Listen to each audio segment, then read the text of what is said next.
You are listening to the Park Flyer Podcast, where we discuss our RC adventures.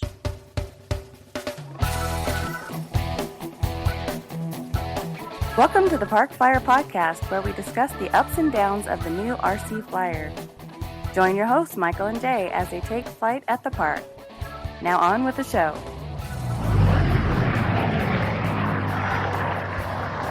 Hey everybody, welcome to the Park Flyer Podcast. I'm Michael from Arizona, and with me always are my good friends. Jay, coming from the high country, flying high in the high country to the low country of South Carolina. Shannon G and Mesa AZ. For those of you that are just joining us, welcome to the Park Flyer Podcast. We were just making fun of Jay before we went live here.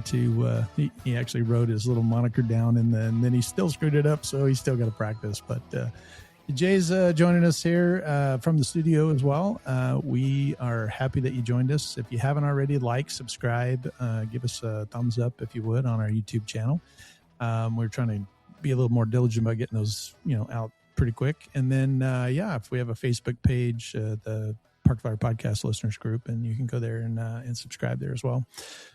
Still getting subscribers every day. We're doing well, and everything looks good from podcast start. So if you want to get in touch with us, you can reach out at parkflyerpodcast@gmail.com. That'll come to all of the hosts, and then we can respond from you there. We are excited because we have kind of a split show. We're in the studio now, but we actually went to Gunsmoke. I actually went to Gunsmoke with Shannon, who was competing, and went out there to support him. And we actually got to, kind of do some field work, so to speak. We went out there at the field. So we'll get to that here in a minute. Eyewitness news. Exactly. Dun, dun, dun. It was interesting, to say the least. It was my first actually attendance for Gunsmoke, but Shannon kind of walked me through stuff, and I didn't go there to fly or anything. I just went there to kind of support Shannon. But just real quick, we had what did you say, 20 something? We had 25. 25, I think. Pilots and in team scale. So there's team scale where there's a pilot and a builder there. So there's actually one team scale. So that counts. So there's like 25. And we had a few repeat people, and we had some new people. So it was really good to do that. So we lost we had a contingent that had been here from Texas last year, and they couldn't all make it, but we had some people from Colorado that were their first time coming down. So it was really great to have them be part of it and spend some time talking to them. Guys, they're trying to do a similar thing up in their field, and they had a lot of questions about the field and stuff. So I got to talk to them about that stuff. So yeah, it was really good. I really enjoyed it. And now remind me how many times a year they do this, because it's not just one. So this is under the National Scale. National Association of Scale Aeromodeling, NASA, which is a subset of AMA. These are held across the country as kind of like getting people ready for the nationals that are held up in Muncie over the summer. So there's not really a qualification with the Scale Masters. Scale Masters is separate, and we've talked about that in the past. They had it where you would qualify to go into Scale Masters. There isn't a qualification for NATS, but this is a good to get you ready for it if you do want to go to compete in NATS. But it also is accepted by Scale Masters. So whatever you get, if you place, in the top 3, you're basically qualified for competing at the Scale Masters, which is held in October in California. So there's Scale Masters events that are held primarily in the West, and then the NASA ones were primarily in the East, but now there's more here, East and West. So so there's still a couple other, prep or qualification events across this great nation. Interesting. Oh, that's pretty cool. Well, I'll tell you what, we are going to jump out of the studio and head out to the field and see how things are going, and we will be right back. Hey, everybody. Welcome to the Park Flyer Podcast. I'm Michael from Arizona, and with me is Shannon G here in Mesa AZ. Yeah, and we are live. Well, not really live. It's you're hearing this after, but we're here at Gunsmoke. Actually, it's considered the Gunsmoke Scale Classic. It's part of the NASA, which is the National Association of Scale Aero Modelers. There you go. So it's one of those. And anyway, we have a beautiful day today. Although it's windy, you can probably hear that it's fairly windy for us. And you guys had a kind of a delay this morning. Yeah. So yesterday we started, which was day one, and because of a TFR in place for VIP air traffic, we had to cut out early, so we could only do one round of qualifying. And we had planned on starting early, so we actually bumped everything up to get here at 8 and get started, and the wind was howling. So we waited it out for a couple hours and finally said, okay, gotta do it, huh? Gotta do it. So just completed round one for both classes I'm in. I'm in the Pro-Am Sport and the EDF. So I got 2 rounds down. Yesterday I was leading in both those, so we'll see what happens. The wind's definitely a factor today. But it is definitely a factor. I thought we were going to lose a couple of guys out there. They got a little low, and you actually got a sinker too. I think, I did. The F4. I got a sinker, and then just when I flew the Super Tucano, I was doing my descending 360, and I probably should have started a little higher because I got real low and had to pull it out. So that was a bummer, but I'm having a good time. Well, good. That's what it says. And we have it's sponsored by your club, right? Mm-hmm. Your club puts it on, and then we have how many pilots here? I have 24, if I remember correctly. 24 pilots. Same we had last year. So and then they do 2 separate, right? They do a scale like static. Right. For a couple of the classes, there's static scoring where they actually look at the aircraft and you show them documentation and they look at the different views and everything. You answer any questions they have. And then for the flying part, there's a couple of the classes where it's basically just you got a picture of the plane, you know, and that's just what I'm doing with the 2 classes. Right. Right. And then after you do those, and you go, they have a flying portion as well. Yeah, so everybody's flying it. Actually, there were some people that just did the static yesterday, which is cool because you can actually, you know, maybe if you just want to make sure, hey, is this aircraft worth my time to get ready to fly? You know, what should I do? They'll come out, get that static score, and then they go back and rehash it. And then, you know, the flying you can practice all the time, but that static you really can't. You know, you really want to know from the professionals what's expected. Right. Well, it's kind of a really kind of a cool thing. I was shocked because this is my first Gunsmoke, but I was kind of shocked at how they did the 3 flight lines. Okay, that was interesting to me. And at first I was kind of like, ooh, you know, you had guys doing figure 8s and the guys coming lower, and I'm like, who's calling, you know, to keep all these guys kind of organized? But it does seem to work out. It works out. I mean, there's a couple times where you'll. Like I did a couple orbits just to make himself some clearance, and there's a couple times where I had to kind of zigzag to get my way through, just make sure I didn't hit anybody. But you know, it is what it is. And we used to have it where we have a walkie-talkie and call off the maneuvers, but it was actually kind of more of a hindrance than anything. So it's like, okay, let's just keep an eye out, and you know, we have a spotter, so our spotter is also our caller, where they call out what our maneuvers are, so we know to do them. And sometimes we coach each other, you know, make sure we're doing the right thing. So everybody has a routine. They start out with a takeoff, and then they do a flyby down the runway, and then have to do a figure 8. So you have to do. Doesn't matter which direction, in or out. Typically, you're doing it upwind. Okay, so upwind and then out. Upward and out, yes. Okay. So kind of away from the crowd. Right.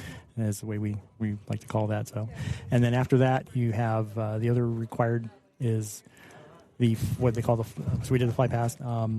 Flight realism kind of takes place the entire flight. So that's a maneuver, like how well do you maintain the aircraft flying as it should. You know, throughout the course flight. And then of course landing. So if you don't take off, you don't land, it's kind of pointless.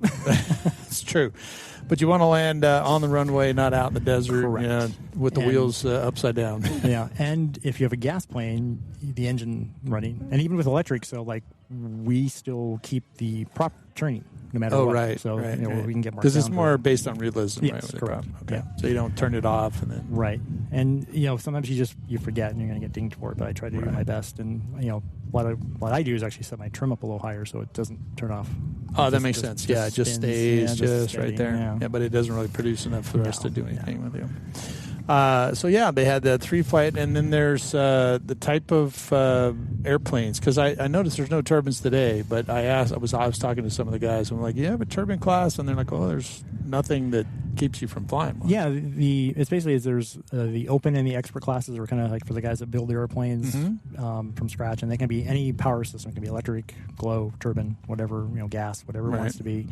The ARF class, which is what they call a club class, kind of like an introductory class. Right. That's kind of geared towards, your off-the-shelf ARF airplane, like a T-28 or whatever. So, because there's a bunch of those out here. Yeah. A bunch of T-28s. And kind of another class with that, which what I'm flying is Pro-Am. There's Pro-Am Sport, which is what I'm flying in. There's Pro-Am Pro. So basically, once you kind of graduate from Pro-Am Sport, you move to Pro-Am Pro, and that's where you can fly pretty much any aircraft, but you're supposed to have either bought the ARF and put it together, or built the airplane, and then you don't get the static score. You get the 5 points basic for that.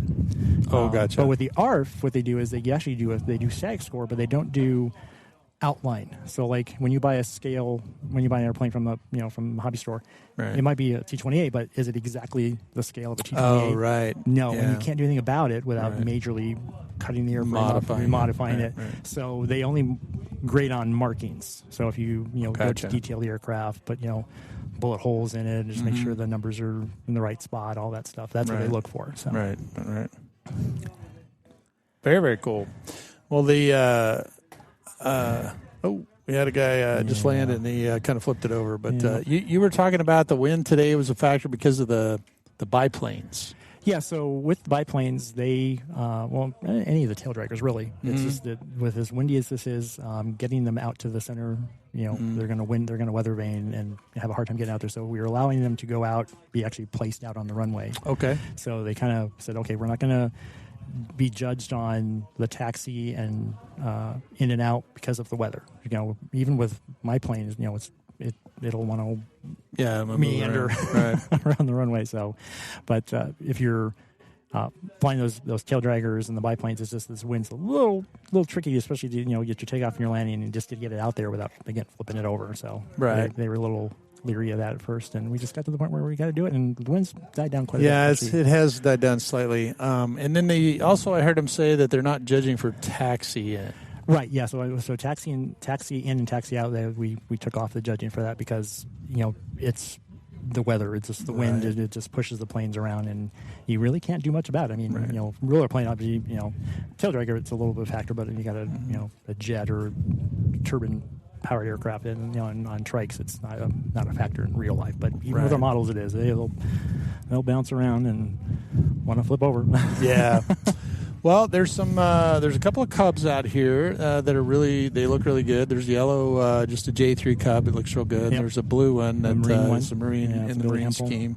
That one looked really good. They're both gas. Yes. And then there's really a lot of T-28s. So the T-28's very popular between the Pro-Am and the ARF class. So there's a couple. Okay. There's a couple in those, and there's actually another Tucano just like mine. That I don't think he's flying it today though. Okay. He just flew yesterday. Yeah, he flew yesterday. A couple of P-51s that are out here, and then we've got a couple of Ryan PT-19s. Oh yeah, the PT-19s. That's another really popular aircraft. Yeah. Or the PT-23, PT-19. Kind of there. There's we've got a Spod.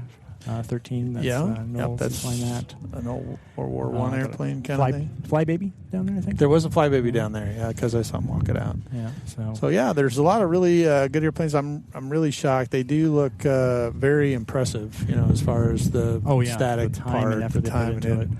The paint jobs look real good. They look very realistic. Right behind us, Mike Sterner. This is a box stock P-47. I forget which kit, but he went in and weathered it. Yeah, it looks weathered. Did a great job. And when you present these to the judges for you usually have a booklet full of all this photos information and stuff, and you want to explain to them why you do certain things. So there's actually he has damage on the plane, and he thinks he got marked off because he didn't tell them that there was actually because there was supposed to be damage on it. Supposed to be damage. Yeah. He didn't tell them. So he didn't say that clearly and put it on there. There's guys they'll put they'll literally get a paint chip either from a real airplane with the same or they'll get at least in copy it and put it on something, but put it in there that it does that. So there's a lot for the markings and when they're looking at that outline. I mean, the guys that judge the static, they really know what they're doing. They spend a lot of time researching aircraft, and most of them are involved in aviation, beyond just model airplanes, but they spend a lot of time learning what's, the dimensions of aircraft, and it doesn't look quite right. This is a little, that's too short, that's too long, and it can get really nitpicky. But some guys, they figure it out and they nail it, and they get 100%. Yeah, it was amazing. I saw a couple of spectators walking around. They had these Jane's books of aircraft, and they were walking down the flight line. They'll open it up and they'll look. So I mean, obviously they've got photos and information on the different types, and it's amazing to hear the conversations of people that are so into exactly what their airplane is designated. Yeah. So I was pretty shocked that one of the conversations I was in earlier this morning was just where the guys were talking about everything about the airplane, the serial numbers, previous owners, where it was actually flying in the war, and the years that it was active, and what happened to it now, and so the information is very in depth, for all that. Yeah. So it's kind of a lot of time. Matt Ventura, one of our club members, he's not participating this year because he's moving, but he modeled his aircraft after one of our club members' real aircraft. Oh, so right. He actually got the real paint that there was painted in, right? And used that, and you could show. And this is the exact paint from the airplane. Right. And one of the judges trying to mark him off. He's like, "Well, it's not the wrong." He's like, "It's the same paint. It's just the picture didn't quite. When you print a digital picture, everything's digital now. Yeah, sure. It just doesn't always come out quite the same on a printer, right? And so that kind of causes some challenges. So some guys actually will go and have a picture made, like a professional photograph, and do it that way. So. But that makes sense. Not every, or if you've just got a really good printer that can cover it. Yeah, that's sometimes when you're doing CMYK, it just doesn't come out quite as much. It doesn't. There. But the day is actually, other than the wind, the day is actually wonderful here at your club, and they do have half a dozen spectators or so. It's a lot more people than for an event like this. I didn't really in my head see it as a big spectator event, but there's plenty out here. We don't publicize it. In the past, we've tried to, and it's kind of like. For us, it's exciting because we're competing and we're trying to do our best. But sometimes when you're just doing the maneuvers like we're doing, it's not as exciting to the average person. But if you like airplanes, it's just cool to be out here and watch airplanes fly. That is true. And you're seeing some of the best airplanes in the state. We got people from Colorado that came down.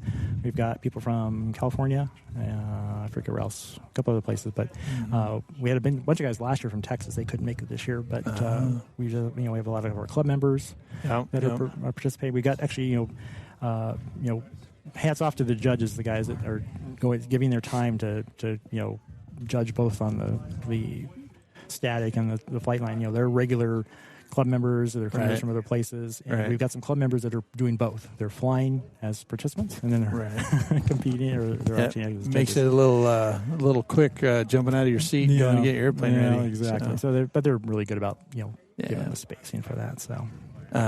Now, do they have specific judges for specifics? Because I noticed that you guys flew your EDFs with one judge and you flew your Tucano with another, or is it you just go to the next judge in line? So here's what happens. So they've set up the flight stations, and then once we've completed a round, what they'll do is we still at the same flight station, they'll just switch out the judges. So there'll be two different judges the next round. Oh, gotcha. Yeah, so it's the same. So we get different judges each time. Right. So you're not flying just one guy who's just marking. Yeah. Okay. Yeah. Yeah. And then how do they do the score? They take an average? Yeah, so if we're lucky today, we're going to get 2 more rounds in, so we'll have 3 total. We flew 1 yesterday, and then you drop one, and then the average of the last 2. So okay, gotcha. We'll see. You drop your lowest score? Or drop your lowest score? Lowest score, yeah. Lowest score makes sense. So hopefully you do well on the other 3. Exactly. Right? So. And then I know if the wind kicks up, they were kind of waiting today. There's the chance that you don't get a round 4. Then how do they drop the round 4, or do you still get to drop 1? You're still going to drop 1. Okay, so then you'll be 2 scores instead of 3. Yeah, okay, so gotcha. It is what it is. We'll survive. Yeah, no, it is. But the wind's kind of in and out now compared to what it was this morning. It was blowing pretty good. And I just love being out here for this. It's just fun because you get to see some guys you don't see very often, and it's kind of a challenge to get everybody together and talk about this stuff, but it's all fun. So right. Well, it makes sense, and unfortunately, we couldn't get Jay on at the same time we were here, but we'll flip back to the studio and pick him up because I know he probably has a couple questions about what goes on here, but and maybe by then we'll actually know how I did with this. Yeah, that's true. We'll know how you did, so we'll have to head back there. So fingers crossed. Fingers crossed. Now, who's running the show? Tim Dickey is our contest director and does a great job. He's very prominent with the scale community now. In the NASA, he should be. He won some stuff too. Yeah, he's won some stuff too. Yeah. So actually, if you look at if you go to the Academy of Aeronautics website and you look at their documentation for scale, it's his picture on the guide. So that's where he's at. Let's put it there. Exactly. So. But he does a great job. It's labor of love. I've helped him out with a couple things. I was helping with registration yesterday.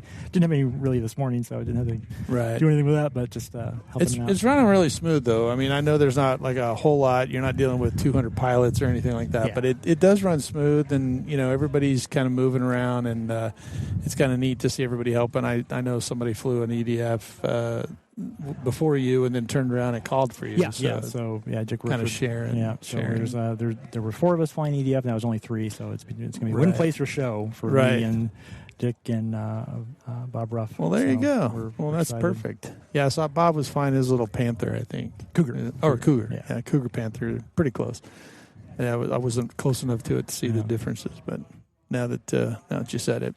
And then let's see, is there award ceremonies? How do they do that? So it's if once they decide if we're doing 2 or 3, no, we're not going to get 4 in. So we're just going to get one more round in.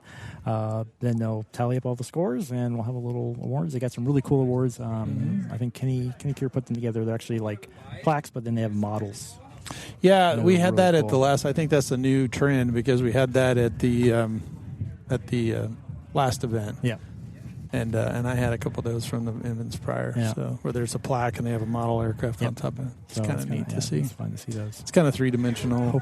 It's kind of cool. Hope I get to take one home. I think we will. So for now, here at the field, and this is the. I'll give you it's your field. Scale Classic. There you go. And it's for 2026, and I just came in to kind of support Shannon, and I'm not really flying anything this one, but next time we'll try it.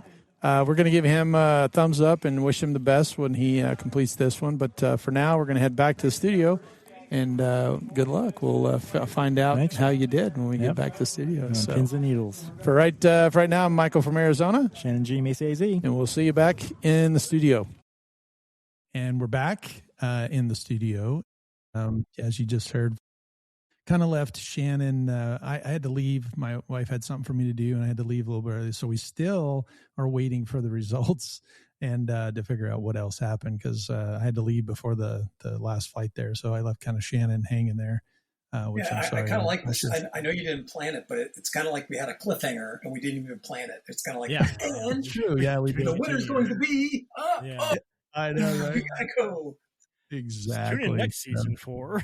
That's right. It was like a continuation. So. Bring me up to speed. All right. So when we left off, I was competing in 2 classes. I was competing in the Pro-Am Sportsman and in the EDF class. And the EDF class is one of the club classes. Sports, one of the more the recognized classes for the event. And the club classes count too, but it's just that they're not as graded as heavily.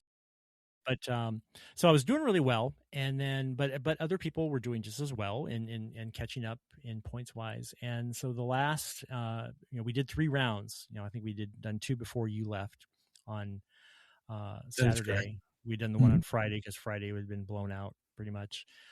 So I was frazzled at that point. So by that 4th round, I was like, okay, well, I can't do any worse, but I can try and do better, but I was just frazzled. So I probably didn't fly as good in both as I wanted to. My last round with the Tucano, I had the flap that hung up on me. That was the other thing that brought me down a notch, but I didn't know how much it brought me down until after you left. So that, but it went away.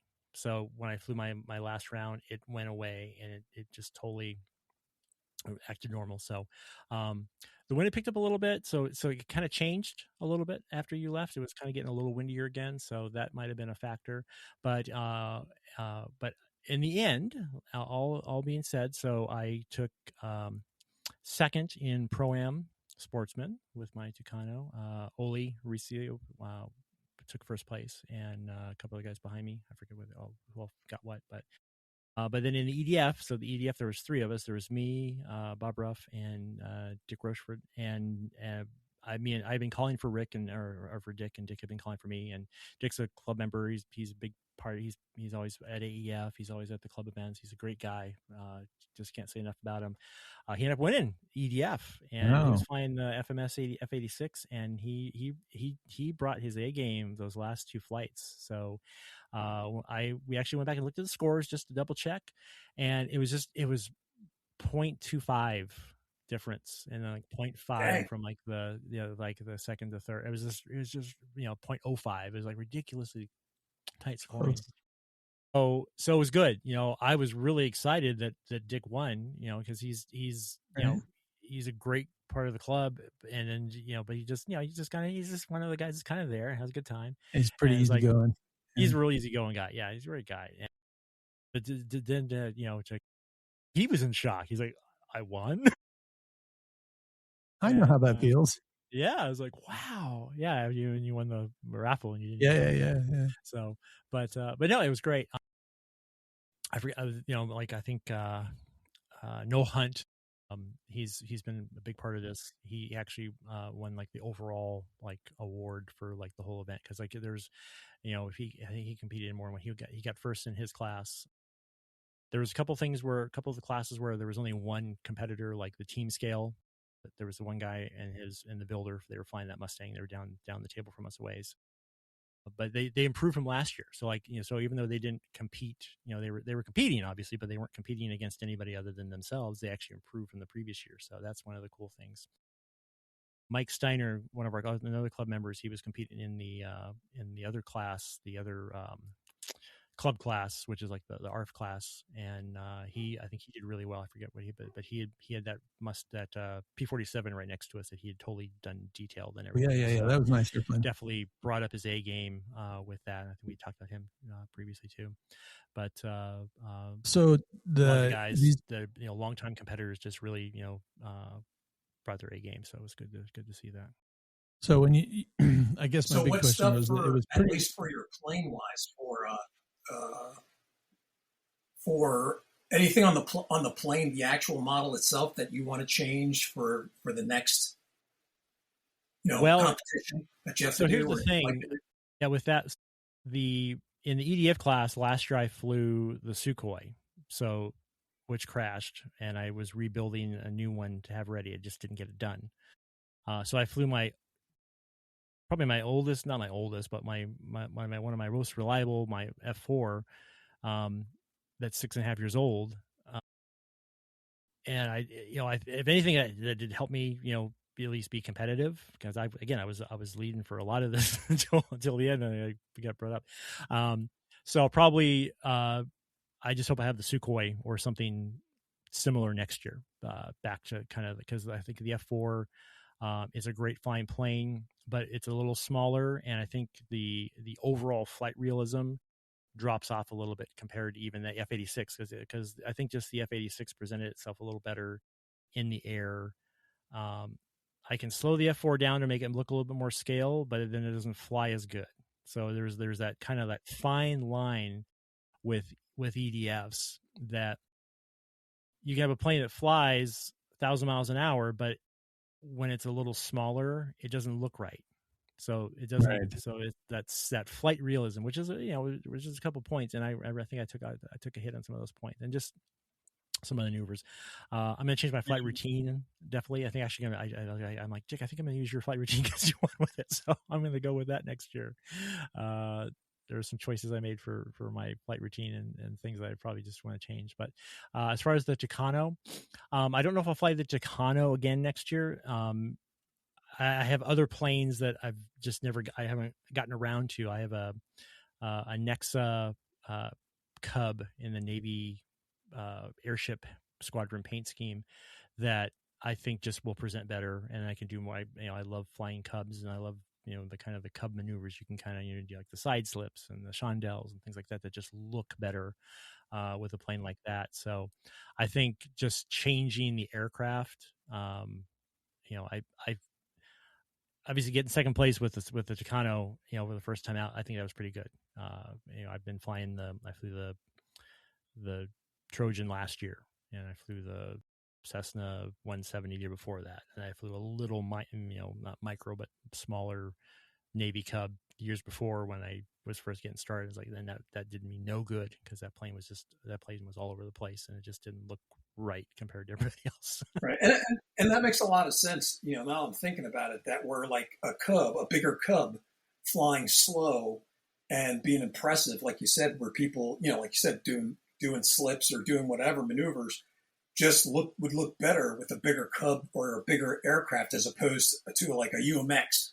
It could be decked out to the nine and look, verbatim to the real plane, but it's so small. Or like just a wind gust comes up and the thing's getting bounced all over the sky, or it's picking up thermals as you're going down the runway. It's bouncing, a foot or so as you're just trying to slowly cruise by.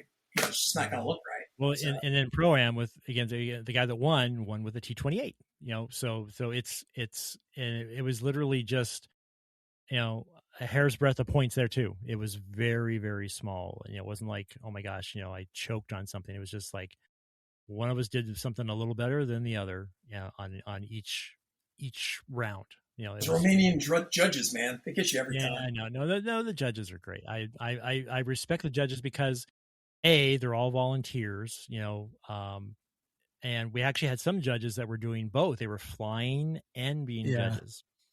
And that's a lot of work, I respect you that it'd be nice if we had enough people that wanted to judge that weren't, part of the event in that respect too, but it's hard to get, so they said, okay, let's make the exception, and that's totally fine. So, but Tim, hats off to Tim Dickey. He's done a great job running Gunsmoke the last few years. We were hoping to get some more people.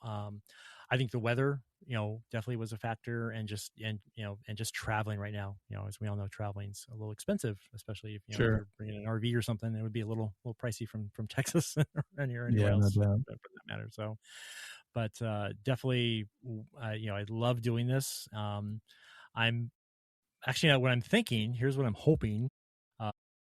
There's Scale Masters in October, and it's in California. It's over in Hemet, at my friend's home field, Carl and Eddie, who came out and supported me. That was awesome. We my buddy Carl just had some surgery, and just Eddie brought him out to get him out of the house, and they stayed at my house, and they had and then they know everybody that was out there. They had a good time, but just get Carl out of the house and have him be there and support me, it was really, really awesome. But my goal, I think, is I actually want to try and compete at Scale Masters with that Cub I just talked about. So I'm going to get it down off the wall and start putting it together. What I need to put together with it, and that doesn't need a whole lot, but just enough to get it in the air and start playing with it, and start the detail and do a little more with it. So very nice. We'll see how it goes. That's very cool. Well, it was a really cool event. I do appreciate you inviting me out, because it was nice to get out of the house myself and to get out there and see everybody. And I had a great time with Eddie and Carl. Carl was great. We kind of hung out and chatted, because he was, those two guys weren't flying either, so we just were kind of sitting around most of the time. But but it was great. It was fun to see everybody and the airplanes. I was going to ask you if do you think that because I know that the when I was there in the morning time, they were waiting on the wind to die down, and so my question that I was going to ask was, do you think these guys got better because the wind died down? Because the thing, when I saw the smaller airplanes had a lot harder time in the wind, to fly a better routine later just lends me to the fact that it got later and the wind died down and they were able to kind of perform a little bit better. Do you find that is the case, or did they just make the adjustments in the wind and go from there? I think, like I said, it was just that that third round for me with the Chicano, with having the flap stick, that probably threw me off the most. Mhm. And then there's something else I did, and I didn't tell anybody I did it. There's nothing wrong, but so that third round, I've flown this routine in my head to music. Mhm. Well, I actually tried to fly the routine with the music, so I had an earbud in one ear, and it was close. I was like, okay, I've got my rhythm going. This is good going. And then I think there was some.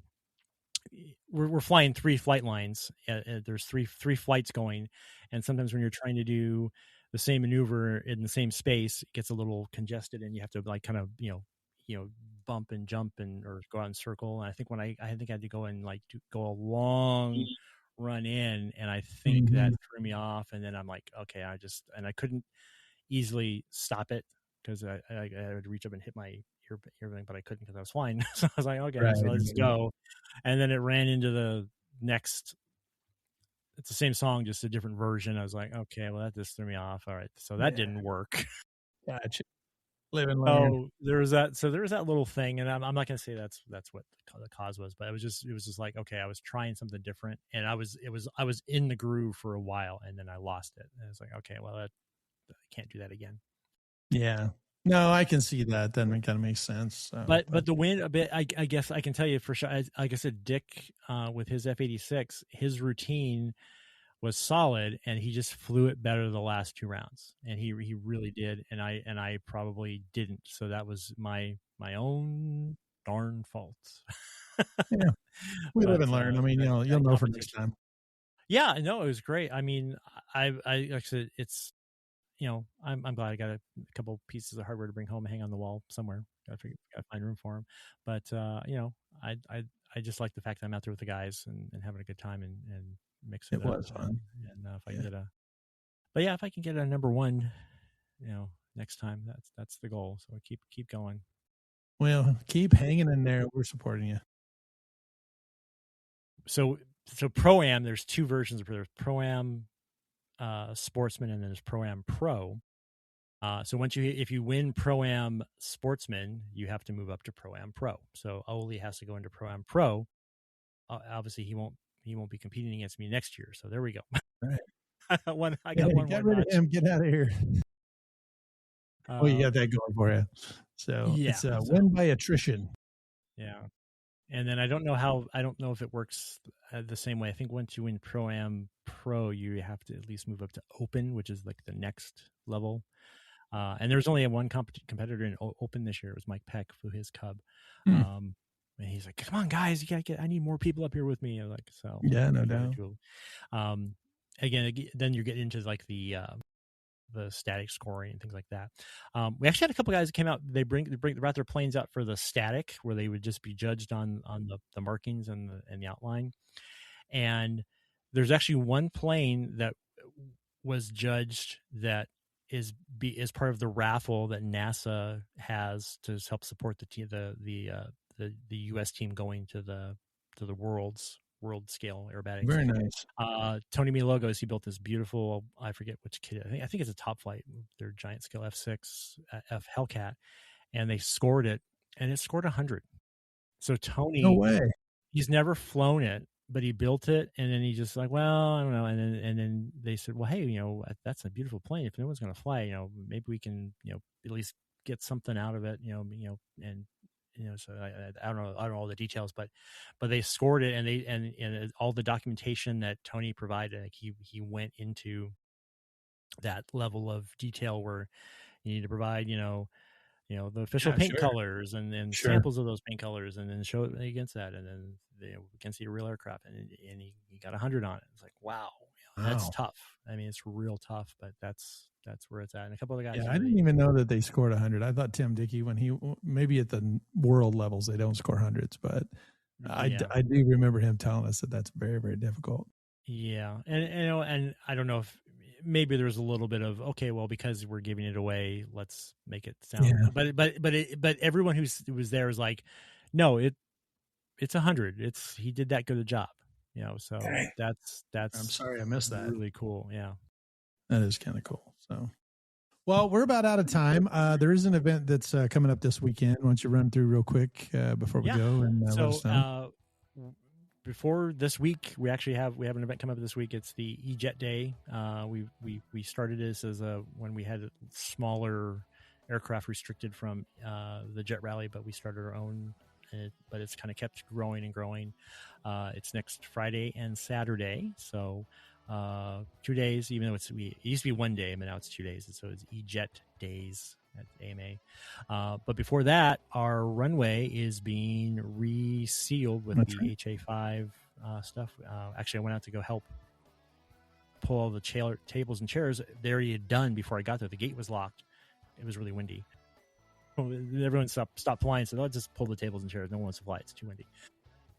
So they're going to come out tomorrow, and they already come out Thursday and then the seal crack seal, and then they're coming out tomorrow and starting it, and then hopefully by end of Tuesday it'll be finished and repainted, and we can go back out on Wednesday and put all the stuff back. All right. Well, we're excited about that. So I'm very excited to see it. We just found out that Tucson Radio Control Club TRCC actually had it done not too long ago, and they're very happy with it too. Oh, good. So there are other fields that are doing the same thing. Well, perfect. We're excited to see. Maybe we can post some pictures up there. And are you going to sneak out this weekend for EJ? Yeah, it's I'll have to talk to you off air about what's going on. Yeah, we're going to try and be there. If not, we'll get you to do some on air there. Gotcha. Well, okay, perfect. Thanks a lot for Jay. You want to come out? Come on out, Jay. Jay well, it sounds great and all, but AK Mike is going to be coming down here the 1st of May. Yep. So we're probably going to go out and fly a little bit and get some shenanigans while he's out here for a couple of days. The authorities have been warned. Yes, they have. They're on standby. AK Mike and Jay. 911 is the speed dial around town, aren't there? That's right. You can see our mugs on the pictures. You've seen these men stuff. You see them. No doubt. Thank you very much for joining us. We appreciate your patronage here at the Park Flyer Podcast. I'm Michael from Arizona. Jay, flying high in South Carolina, low country. And I'm Shannon G in Mesa AZ. And we'll see you in 2 weeks. That's fly. You have been listening to the Park Flyer Podcast. Thank you for joining us, and we look forward to your next visit. Please give our show a star rating and review, and feel free to email us your questions, topics, or suggestions to parkflyerpodcast@gmail.com.